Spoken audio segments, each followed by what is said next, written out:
There's no denying esports is huge.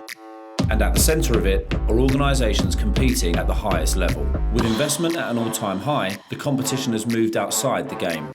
The question is, how do these teams stay relevant in the next billion-dollar industry?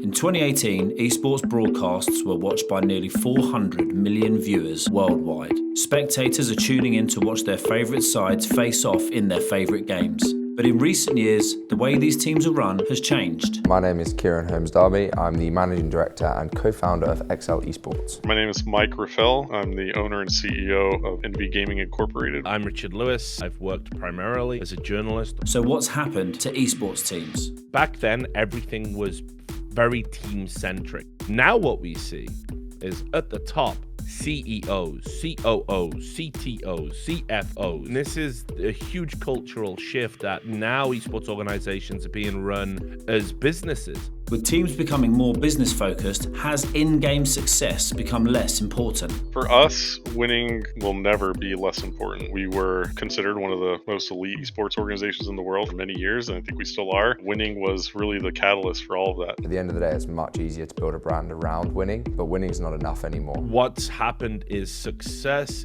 is only as important as it is to the business. In today's world, it's all about building that media side and building that brand. Even if you don't have a winning team, at least engaging with the fans is a platform for us to have a business. As long as fan engagement is existing for us, then we have something that advertisers and sponsors and media companies want. But above all that, teams are striving for one thing: an identity. Identity is a very hard thing to come by in esports. You have to differentiate yourself. You have to have that USP. Ours being the sort of go-to British esports team, and having our base here in the UK is really important for us.